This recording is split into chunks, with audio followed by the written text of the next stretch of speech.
Olá, alunos PVS, aqui é a Júlia, mediadora de Química do Polo Nova Iguaçu, o Polo NIGF. Vou fazer a correção dos exercícios referentes à aula 6, a aula do estudo da eletrosfera, tá? Eu passei uma lista de exercícios para vocês, eu disponibilizei no grupo para vocês no sábado, né?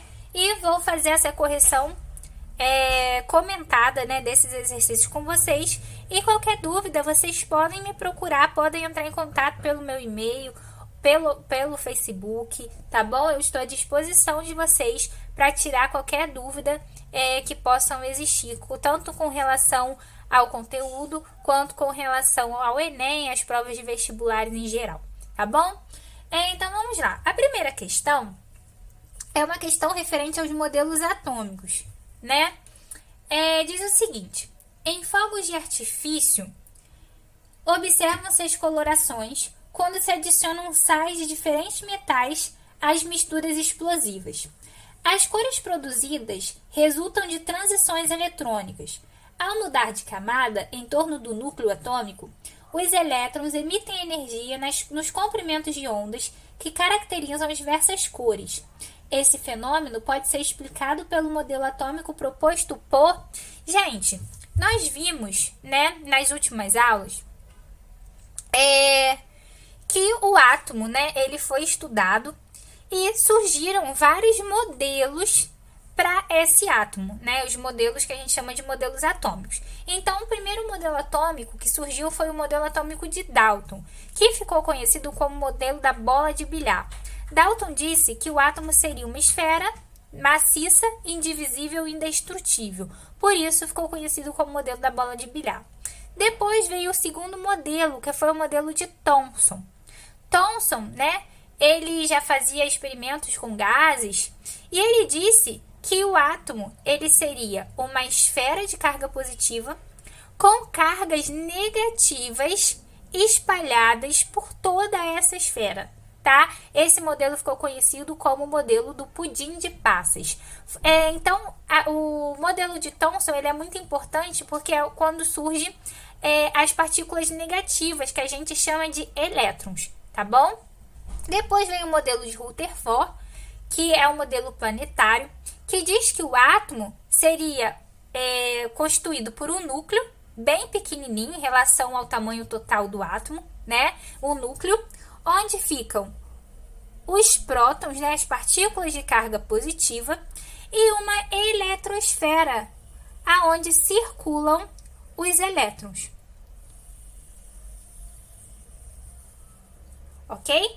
Depois desse modelo, surgem também os nêutrons, tá? Que são partículas também nucleares, são partículas que ficam junto com os prótons no núcleo.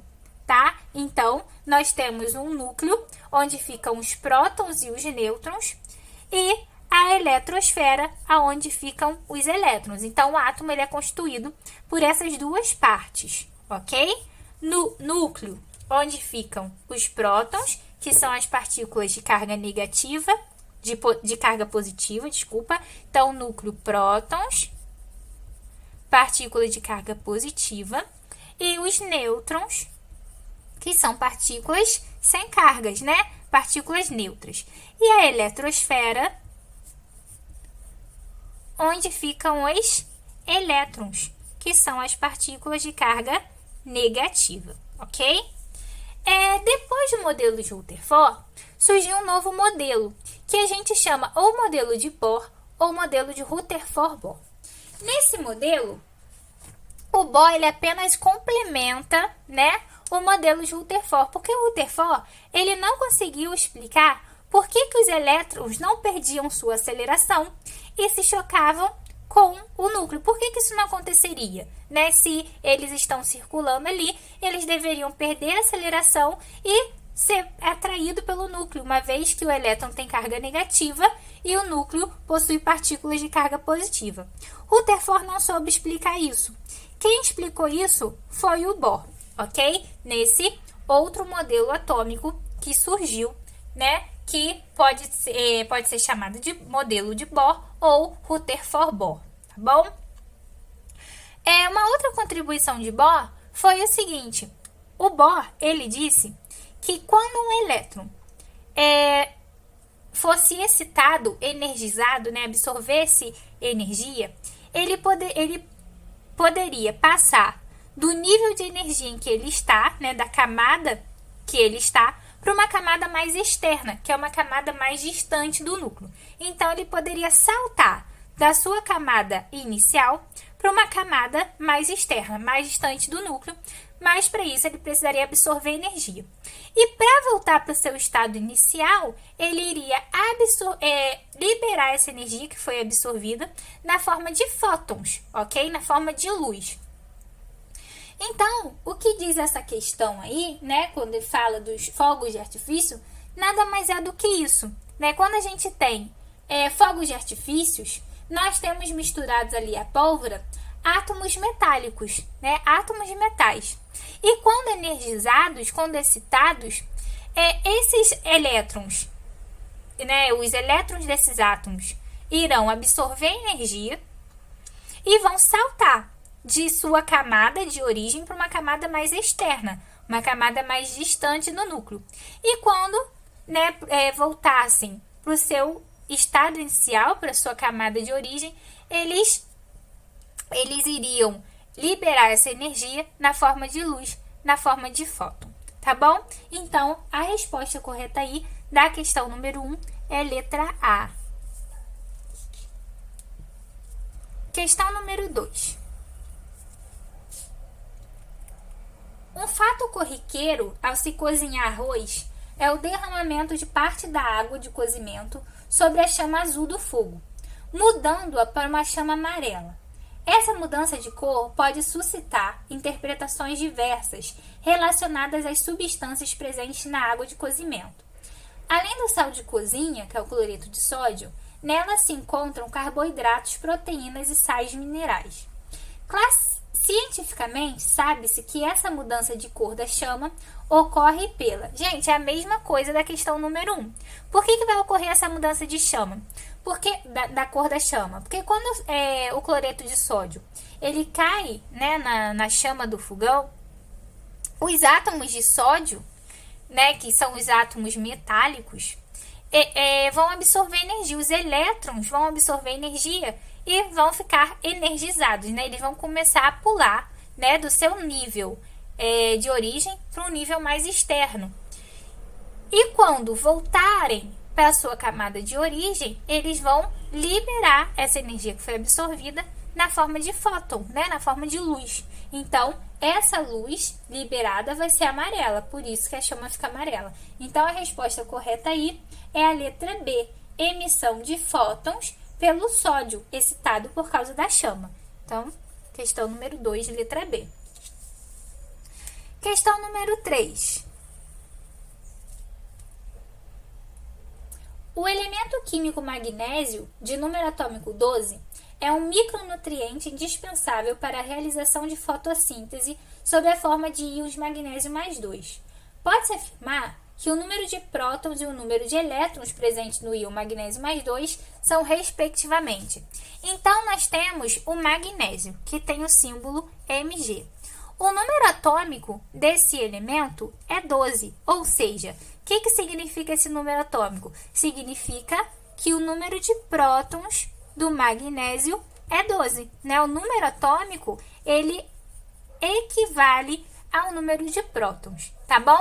E a carga mais 2 aqui em cima significa que o magnésio perdeu duas cargas negativas, ou seja, ele perdeu 2 elétrons. Se ele perde 2 elétrons, ele fica com 2 prótons a mais. Por quê? Um átomo neutro de magnésio, ele tem 12 prótons e 12 elétrons, ok? Se ele perde 2 elétrons, ele passa a ter 10 elétrons e continua com 12 prótons. Então, ó, ele fica com 2 cargas positivas a mais. Por isso que aqui aparece esse mais 2. Então, sempre que aparecer o sinal positivo aqui, é porque o átomo perdeu carga negativa, tá bom? Se aparecer aqui em cima uma carga negativa, significa que ele ganhou elétrons, ganhou carga negativa, tá? Então, magnésio mais 2 é um cátion. é um íon, né, que perdeu elétrons, perdeu carga negativa. Então, a questão está pedindo, né, o número de prótons e o número de elétrons presentes no íon magnésio. Então, prótons a gente tem 12. O número de prótons não muda. O átomo, ele perde ou ganha elétrons, ok? E o número de elétrons, como ele perdeu 2, ficou 10, né? Então, nós temos 12 prótons e 10 elétrons. Então, a resposta correta aí é a letra E.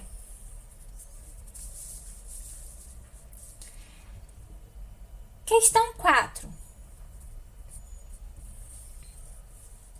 O símbolo para o íon, aí está o íon cálcio, zinco, Zn mais 2, tá, gente? Vamos mudar esse cálcio para zinco. Então, o símbolo para o íon zinco, Zn mais 2, que é o zinco mais 2, indica que. Então, zinco mais 2. O que significa esse mais 2? Significa que perdeu 2 elétrons, né? Duas partículas negativas. Então, esse símbolo indica que é um cátion. Sim, nós temos 2 tipos de íons. Os ânions, que são os íons de carga negativa, e os cátions, que são os íons de carga positiva. Os ânions são aqueles que ganharam elétrons. São íons, né? São átomos que ganharam elétrons. Então, por exemplo, flúor menos 1. O que significa esse menos 1 aqui em cima? Significa que ele está com uma carga negativa a mais, ou seja, ele ganhou um elétron, tá? Se eu tiver O menos 2, 2 cargas negativas a mais, ganhou 2 elétrons. Lembrem sempre que elétrons são cargas negativas. Então, se um átomo ganha carga negativa, né, ganha elétrons, ele vai ficar mais negativo, tá? Agora, os cátions são aqueles que perderam elétrons. Ok? Então, o exemplo aí, ó, zinco mais 2, Na mais 1, são cátions. Se eles estão com carga positiva aqui, significa que eles estão com mais cargas positivas do que negativas, tem mais prótons do que elétrons, ou seja, eles perderam elétrons, por isso que eles ficaram positivos, ok? Então, o zinco mais 2 é um cátion, né? É um íon de carga positiva. 2. Possui 2 prótons a mais que o respectivo átomo neutro. Gente, o número de prótons não muda, tá? O zinco neutro e o zinco mais 2, os dois átomos, né? Tanto o átomo neutro quanto o íon, eles vão possuir o mesmo número de prótons, tá? O que muda, o que ele ganha ou perde é o número de elétrons, são os elétrons. Prótons não muda, então a 2 aí está incorreta. 3. Ganhou 2 elétrons em relação ao átomo neutro. Não, perdeu 2 elétrons em relação ao átomo neutro. Então, a resposta correta aí é a letra A, tá bom? E para terminar, 5.